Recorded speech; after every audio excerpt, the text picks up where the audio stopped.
The following is an independently produced community access program. The viewpoints expressed are those of the community access producer and do not reflect those of Shaw Cable Systems. The program is presented in response to CRTC policy guidelines regulating community programming.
The last 100 Canadian troops returned home from Afghanistan on March 12, 2014.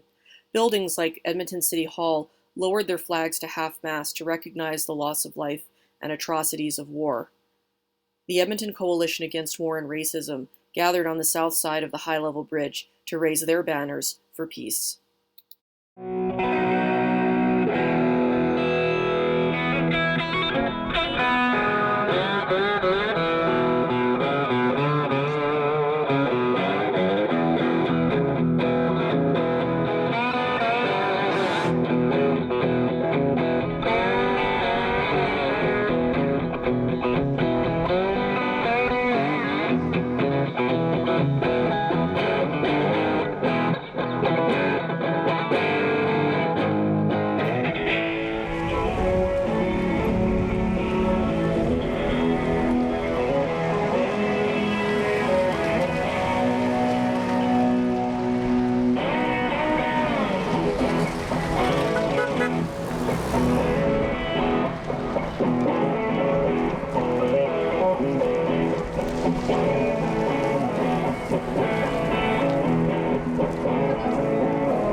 Couldn't hear you. Oh, you want it down? Or you down?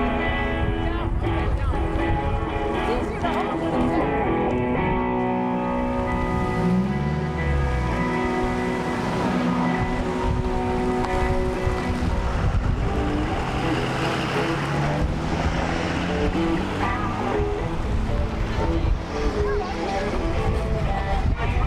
Hope you're getting the audio too.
Well, we're all here to call attention to the fact that finally the troops are coming home from Afghanistan, and that doesn't mean that the struggle is over. We're expressing a desire for a government that has peace as a priority, not war. And one of my signs says, "Vote for peace in 2015."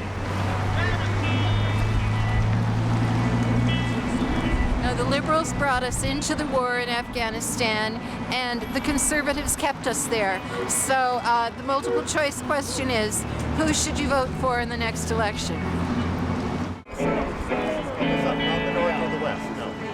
So no minutes have to be like we're going to read the previous meeting's minutes before each meeting, and then we'll just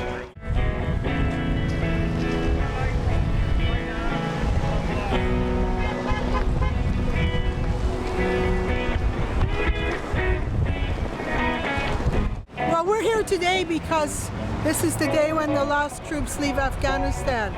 So this is Canada's largest war, and the Canadian government is using the opportunity, to try and further push its agenda of war and aggression, and that all international problems should be solved through violence, through war and aggression. So on this day, which is 12 years after Canada entered an illegal and unjust war in which, thousands, we don't even know how many people of Afghanistan have died, how many people have been forced into being refugees. We know anyone who opposed the occupation of their country is called a terrorist and can be summarily executed through drone warfare. And this 12 years has really seen a further development of lawlessness on the part of the Canadian government, the US government, and of NATO, where they have no regard for international law, for the sovereignty of nations, for the right of people to set their own path of development. So Canadians have really been misled all along the way that this war had to do with development and rights of women and so on. So, just one statistic, which is that a majority of children in Afghanistan are suffering permanent harm as a result of malnutrition. So far from improving the lives of the people, this war has done terrible, terrible, terrible damage to the people of Afghanistan. And really this Harper government needs to be held to account for it. So, one of our banners here says, Harper resign now. So we really, this movement is developing all over the country. That not only must Harper resign, and not only do we need to get rid of this Harper dictatorship, but that the people themselves have to establish what path they want for our society and develop their own independent agenda, including the agenda of fighting for an anti-war government and for people's empowerment. Well, it's a beautiful day, and we're happy that Afghanistan has been liberated from Stephen Harper. Now we just need to be liberated from Stephen Harper. Yeah. Why should we be liberated from Stephen Harper? He's a menace to man and beast, and some women as well. So what should people do if they're concerned about what's going on with the government? They should get off their asses and do something. So there's lots of little things that can be done. Like you can come and stand out on a beautiful sunny day and talk about the issues that we should all be concerned about as citizens, and not leave it to the government to decide for us, but get involved ourselves. Make sure our voice is heard above the traffic. I have two sons, and I'm seeing the Harper government develop more and more towards a pro-war policy. It comes from high youth unemployment, increased military expenditures, increased intervention in other countries' affairs, especially now as I'm watching them ramp up for a war in Ukraine. And I don't want my sons to have the lack of opportunity that will compel them to become involved in the military and sent to war to die in Ukraine or any other place where the mostly American corporate-led foreign policy of Canada has become increasingly towards an interventionist, warlike, aggressive, militarized economy, and policy. Well, I'm here to tell the Harper government that we should not be involved in Ukraine, and our troops just came home. Troops that came home from Afghanistan, we should treat them fairly. We shouldn't have been there in the first place. But now that they're home, let's keep them home and not put them anywhere else. Stay out of Ukraine, stay out of everywhere. No intervention in other countries' affairs.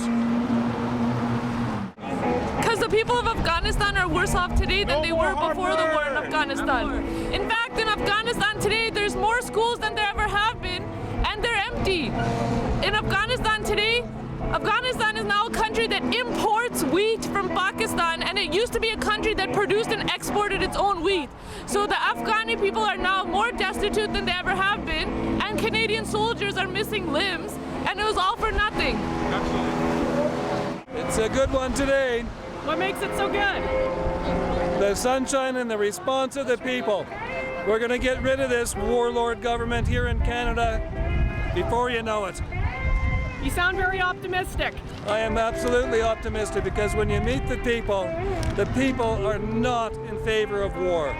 They're not in favor of the continuation of war or the invasion of other countries.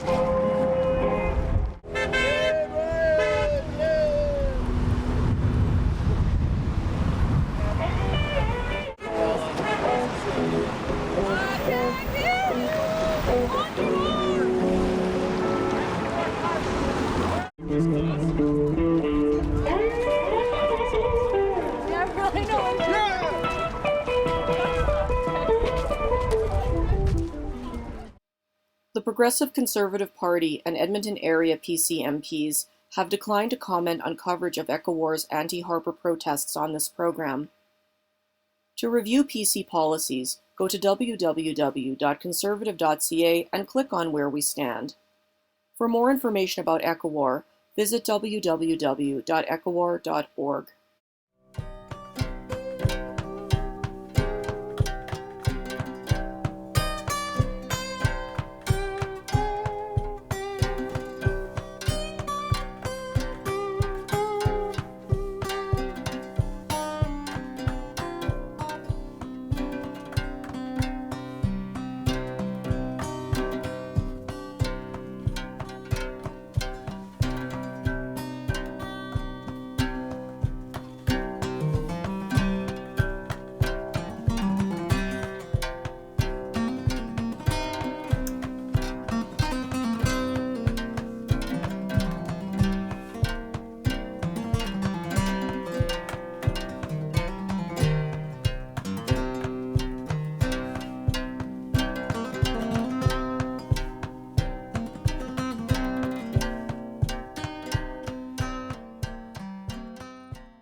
The proceeding was an independently produced community access program. The viewpoints expressed are those of the community access producer and do not reflect those of Shaw Cable Systems. The program is presented in response to CRTC policy guidelines regulating community programming.